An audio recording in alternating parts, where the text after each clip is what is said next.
இன்றைக்கி நம்ம விஐபி சேனலில் பார்க்க போகிறது பெப்பர் சிக்கன்.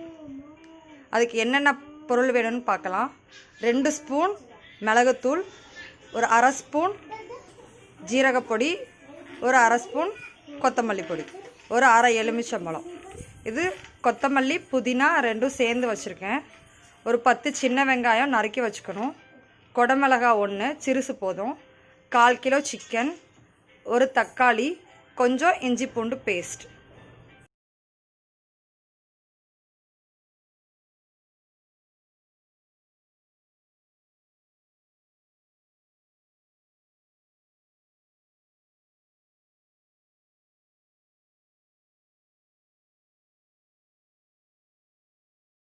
எண்ணெய் சூடாயிட்டு சூடானதுக்கப்புறம் அந்த சிக்கன் எடுத்து அதில் போடுங்க.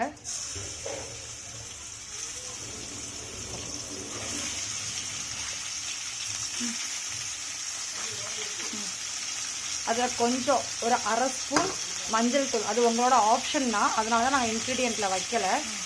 போடணுன்னா போட்டுக்கோங்க. போட்டுட்டு கொஞ்சம் நல்லா வதக்கி விடுங்க, ஃபுல்லாக மிக்ஸ் ஆகட்டும். இப்போ இன்னொரு கடாயை அடுப்பில் வச்சுட்டு அதில் கொஞ்சம் எண்ணெய் ஊற்றுங்க.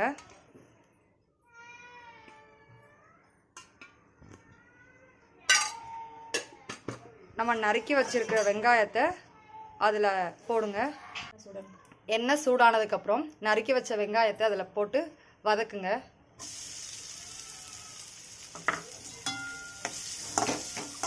வெங்காயம் கொஞ்சம் நல்லா வதங்கணும்.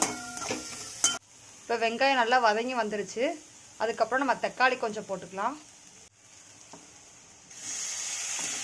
இப்போ ரெண்டையும் ஆட் பண்ணி வதக்குங்க. தக்காளியும் வெங்காயமும் நல்லா வதங்கிட்டு இப்போ கொஞ்சம் இஞ்சி பூண்டு பேஸ்ட் போட்டு கொஞ்சம் வதக்கணும். இப்போ பாருங்கள், தண்ணியெல்லாம் இழுத்து சிக்கன் நல்லா வதங்கிட்டு அதுக்கப்புறம் இப்போ நம்ம அடுப்பை ஆஃப் பண்ணிக்கலாம். அது நல்லா வெந்திருக்கும். அடுப்பை ஆஃப் பண்ணிக்கலாம். இப்போ இஞ்சி பூண்டு பேஸ்ட் போட்டு நல்லா வதங்கிட்டு வதங்கினதுக்கப்புறம் குடமிளகாய் எடுத்து அதில் ஆட் பண்ணிக்கலாம். உங்களுக்கு லைட்டாக அடி பிடிக்கிற மாதிரி இருந்தது அப்படின்னா கொஞ்சம் எண்ணெய் சேர்த்துக்கோங்க. இந்த மாதிரி எல்லாமே ஒன்று சேர்ந்து கிளறி விடணும். கிளறி விட்டதுக்கப்புறம் நல்லா மிக்ஸ் பண்ணி விட்டதுக்கப்புறம் நம்ம அங்கே எடுத்து வச்சுருக்கிற கொத்தமல்லி பவுடரையும் ஜீரகப்பொடியும் அதில் போட்டு நல்லா கிளறி விடணும். இப்படி நல்லா கிளறி விடணும். ஏன்னா அந்த பச்சை ஸ்மெல் போகிற வரைக்குமே நம்ம வதக்கிக்கிட்டே இருக்கணும். சிம்மில் வச்சு வதக்குங்க. இப்போ அந்த பச்சை ஸ்மெல் எல்லாம் போயிடுச்சு. இப்போ நல்லா வதங்கிட்டு எல்லாமே இப்போ நம்ம எடுத்து வச்சுருக்கிற மிளகு பொடி எடுத்து அதை கூட சேர்த்து கிளறி விடணும். உங்களுக்கு எவ்வளோ காரம் வேணுமோ அந்த அளவுக்கு நீங்கள் மிளகு பொடியை ஆட் பண்ணிக்கலாம். நாங்கள் சின்ன பசங்க இருக்காங்கன்றதுனால கொஞ்சமாக ஆட் பண்ணியிருக்கோம். ஏன்னா காரம் ரொம்ப சாப்பிட மாட்டாங்கன்றதுனால நீங்கள் உங்களுக்கு எவ்வளோ தேவையோ அவ்வளோ ஆட் பண்ணிக்கலாம். நம்ம வெங்காயம் தக்காளி வதக்கும் போது கொஞ்சம் வதங்கிறதுக்காக உப்பை ஆட் பண்ணி வதக்கணும் இல்லையா? இப்போ நமக்கு தேவையான அளவுக்கு டேஸ்ட்டுக்காண்டி உப்பு சேர்த்துக்கலாம். ஏன்னா கொஞ்சமாக தான் உப்பு சேர்த்துருந்தோம், அதனால் இப்போ கொஞ்சம் ஆட் பண்ணிக்கலாம். நமக்கு தேவையான அளவுக்கு உப்பு சேர்த்துக்கலாம். இப்போ பாருங்கள், பெப்பர் போட்டதுக்கப்புறம் நல்லா மிக்ஸ் ஆகிடுச்சு. அந்த ஸ்மெல்லும் போயிடுச்சு.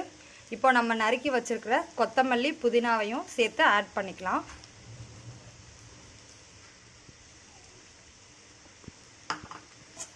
போட்டு நல்லா வதக்கிக்கோங்க. உங்களுக்கு தேவையான அளவுக்கு போட்டால் போதும்.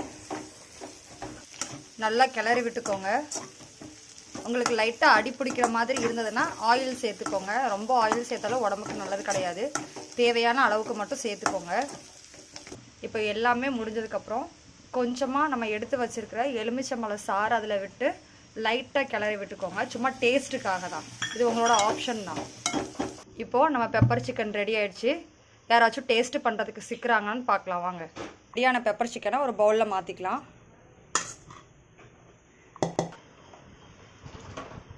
சூப்பராக தான் இருக்குது.